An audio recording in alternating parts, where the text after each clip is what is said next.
Award തുക ജീവകാരുണ്യ പ്രവർത്തനങ്ങൾക്ക് നൽകിയ തോമസ് ചേനത്തുപറമ്പിൽ മാതൃകയെന്ന് കായിക മന്ത്രി വി അബ്ദുൾ റഹ്മാൻ. കോഴിക്കോട് ചേംബർ ഹാളിൽ വെള്ളിയാഴ്ച വൈകിട്ട് നടന്ന ചടങ്ങിൽ സംവിധായകനും അഭിനേതാവും എഴുത്തുകാരനും മുതിർന്ന പൗരനുമായ തോമസ് ചേനത്തുപറമ്പിലിനെ മക്കൾ PVG പുരസ്കാരം നൽകി സംസാരിക്കുകയായിരുന്നു കായിക മന്ത്രി. അവാർഡ് ജേതാവിന് ഉപഹാരം നൽകാൻ കഴിഞ്ഞതിൽ അതീവ സന്തുഷ്ടനാണെന്നും സിനിമാ മേഖലയിലെ യുവതലമുറ അദ്ദേഹത്തെ മാതൃകയാക്കണമെന്നും മന്ത്രി കൂട്ടിച്ചേർത്തു.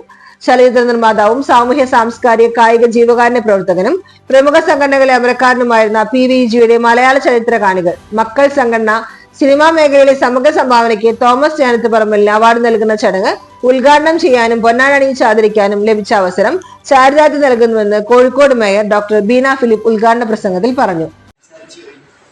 എനിക്ക് ഞാൻ ഏറ്റവും അധികം ബൈബിളിൽ ഇഷ്ടപ്പെടുന്ന എൻ്റെ ജീവിതത്തെ ഒരു നയിക്കുന്ന വലിയ ഒരു ഘടകം സ്നേഹമാണ്. ആ സ്നേഹത്തെക്കുറിച്ച് പൗരസഭത്തിൽ എഴുതി വെച്ചിട്ടാണ് പുസ്തകം തുടങ്ങിയിരിക്കുന്നത്. അത് വായിക്കുന്നവർക്കൊക്കെ തന്നെ അതിൻ്റെ ആഴം മനസ്സിലാവും.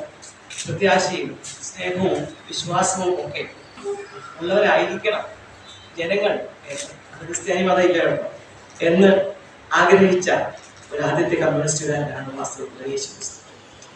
യേശുക്രിസ്തുവിന്റെ തിയോളജിയിൽ നിന്നാണ് കാൾ മാർക്സിന് ഹെഗൽ അദ്ദേഹത്തിന്റെ മാർക്സിന്റെ ഗുരുവായിരുന്നു.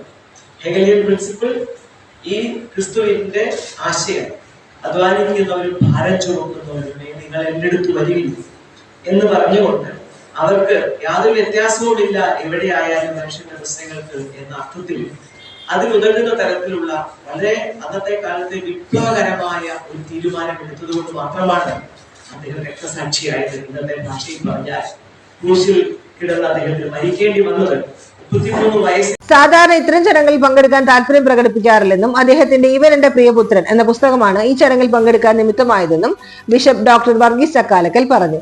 അവാർഡ് തുകയായ 25,000 രൂപ ജീവകാരുണ്യ പ്രവർത്തനത്തിന് അർഹിക്കുന്ന കാര്യങ്ങൾ തന്നെയാണ് ഏൽപ്പിച്ചതെന്നും ബിഷപ്പ് പറഞ്ഞു. ചടങ്ങിൽ മക്കൾ പ്രസിഡന്റ് ഷെവ്ലിയാർ CE ചാക്കുണ്ണി അധ്യക്ഷനായി. PVGയുടെ പേരിൽ അവാർഡ് ദാന ചടങ്ങിൽ പങ്കെടുക്കാൻ കഴിഞ്ഞതിൽ അഭിമാനമുണ്ടെന്ന് മാതൃഭൂമി ഡയറക്ടറും PVS സൺറൈസ് ഹോസ്പിറ്റൽ മാനേജിംഗ് ഡയറക്ടറുമായ ഡോക്ടർ ജയ്കിഷ് ജയരാജ് ആശംസാ പ്രസംഗത്തിൽ അഭിപ്രായപ്പെട്ടു. മാതൃഭൂമി ന്യൂസ് എഡിറ്റർ സൂര്യദാസ് പ്രസക്തി പത്രം സമർപ്പിച്ചു.